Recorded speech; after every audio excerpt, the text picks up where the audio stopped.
So, aim of this experiment is to demo energy calibration technique of HPGE detection system and to study the relationship between energy and channel of gamma radiation detection. So next, we will talk about the theory first. So first, energy calibration defines the relationship between the energy of the gamma ray and the channel number in the spectrum. For this purpose, a source must be used containing a non-series of radionuclides that emit well-separated gamma rays in the region of interest.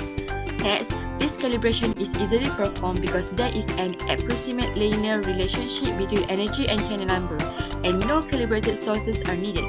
Lastly, two calibration curves are produced, that is energy versus channel and efficiency versus energy. Table of results. For this part, we study the relationship between energy and channel of gamma radiation detection. We get the result of channel of gamma radiation detection of different energy. Then we plot the graph of energy versus channel of gamma radiation detection. We get the straight line graph, and to be concluded, the energy increases linearly with channel of gamma radiation.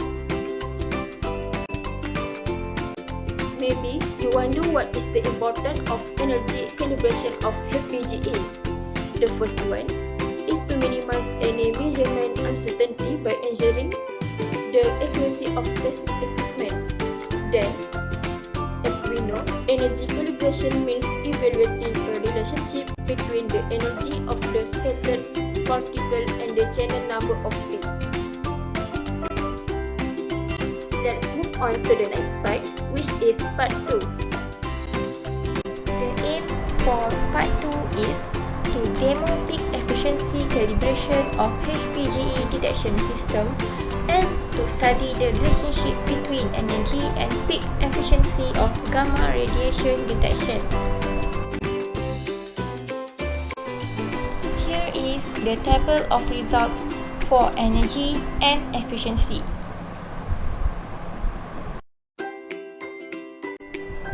While this is a graph of efficiency calibration versus energy.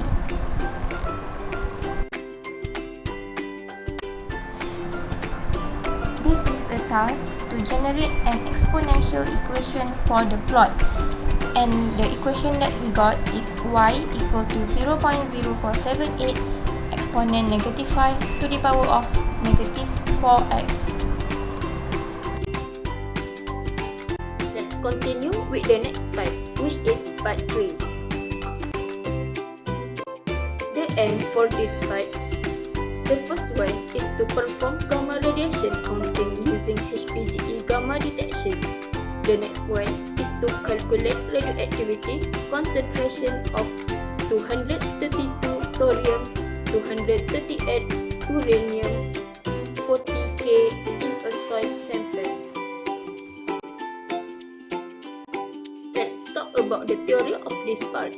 The first one is the gamma spectroscopy is widely used in radio element analysis, environmental and geochemical mapping.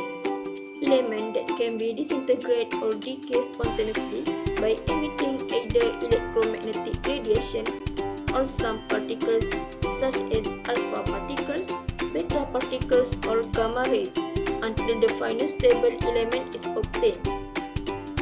Equation to calculate activity level of 232 thorium, 238 uranium and 40K in the sample is like below. A, which is source activity of nuclide equal to N, net area and the gamma peak for nuclide I over lifetime of the counting times branching ratio of the gamma ray peaks for nuclide I times M times peak efficiency at energy E. We calculate radioactivity concentration of 232 thorium, 238 uranium and 40K.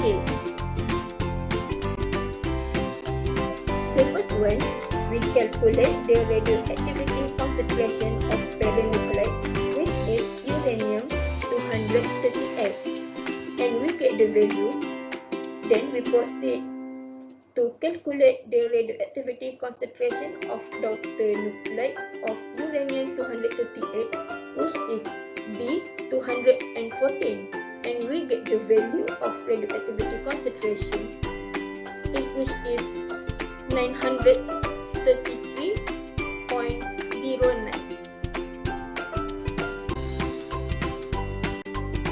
Then we proceed to calculate the radioactivity concentration of radionuclide of thorium-232, and we get the value of radioactivity concentration. Then we calculate the daughter nuclide of thorium-232, which is Ac228, and we get the value of radioactivity concentration of Ac228.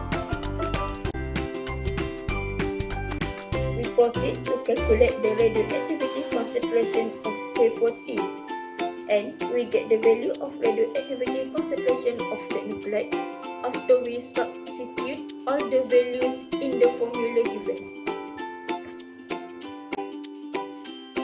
Here's the graph that we obtained from this experiment. We never forget to thank Dr. Mohamad Syazwan for helping us a lot throughout our hard physics experiments.